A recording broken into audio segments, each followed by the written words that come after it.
From the 8th of December 2018 up to 8th of December 2019, the Feast of the Immaculate Conception of Mary, Queen of Africa, the two missionary institutes of the Apostolic Society of the Missionaries of Africa, popularly known as the White Fathers, and the Missionary Sisters of Our Lady of Africa, sometimes referred to as the White Sisters, were set to commemorate the 150th anniversary of their foundation by Cardinal Charles Lavigerie.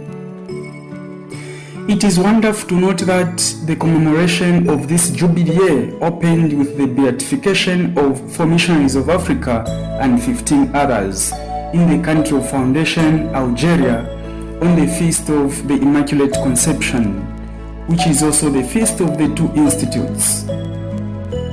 Subsequently, there was a wonderful celebration on the 24th of November 2019 when the Missionaries of Africa in Rwanda were celebrating the closure of the 150 years of their existence in Africa and in the African world.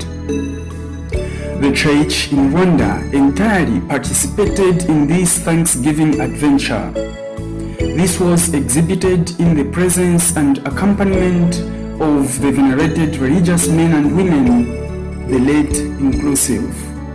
Among the religious men and women, there was Archbishop Antoine Kambanda, Archbishop of Kigali Archdiocese, Bishop Philip Rukamba, Bishop of Butare Diocese, Bishop Vincent Harolimana, Bishop of Ruhengeri Diocese, Bishop Celestin Hakizimana, Bishop of Gikongolo Diocese, Archbishop Tade Nihinyokwa, Archbishop Emeritus of Kigali Archdiocese, Bishop Anaclet Mvaneza, Bishop of Nyundo Diocese, Bishop Selivien Zakamwita, Bishop of Byumba Diocese, as well as Archbishop Andrei Yushvovich, the Apostolic Nuncio to Rwanda.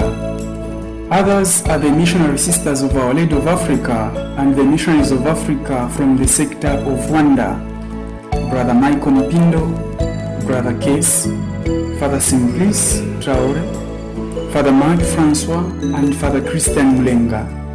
This Thanksgiving festivity began with the Eucharistic celebration, which was presided over by His Lordship Bishop Philip Rukamba, the Bishop of Butare Diocese.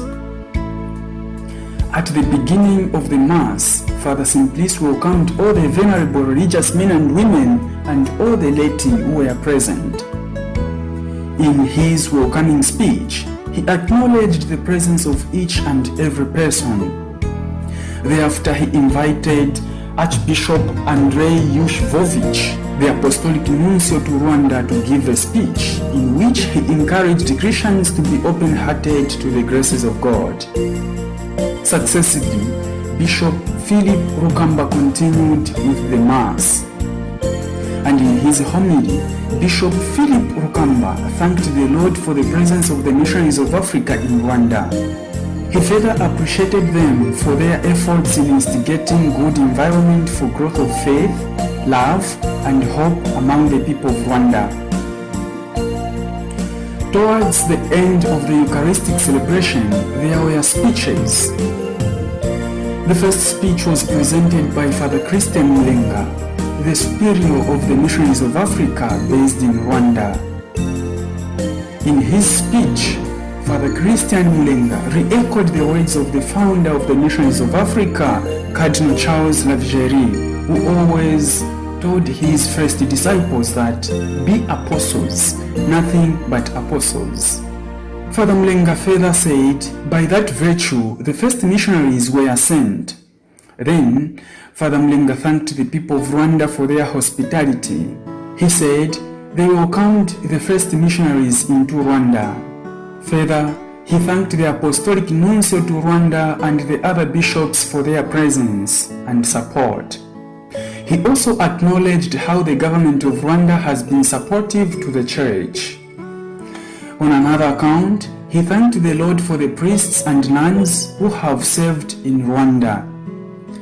He said, "Now in Rwanda, there are 7 missionaries of Africa and 4 white sisters." In conclusion, he gave particular thanks to Christians of St. Peter's Parish for their concerted efforts towards the well-being of the parish, the only parish of the Missionaries of Africa in Rwanda.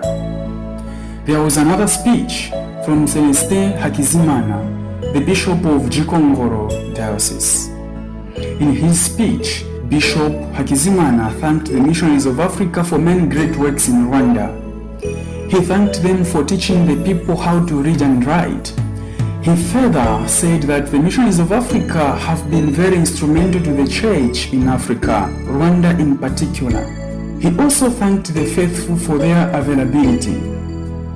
Thereafter, Archbishop Antoine Kambanda, the Archbishop of Kigali Archdiocese, presented a speech in which he explicitly thanked the Missionaries of Africa for their availability and for their lasting missionary work in Rwanda.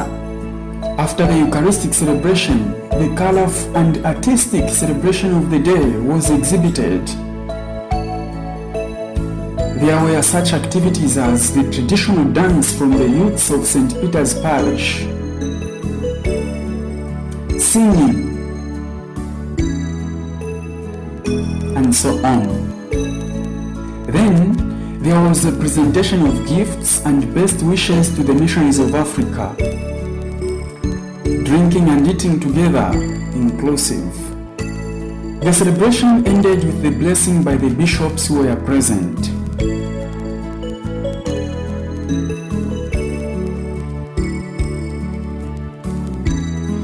The remaining question of the day: what is our duty today? We are duty-bound to continue to pray for the missionaries of Africa, missionary sisters of Our Lady of Africa, and all missionaries in Rwanda, so that the good Lord may give them all necessary graces they need.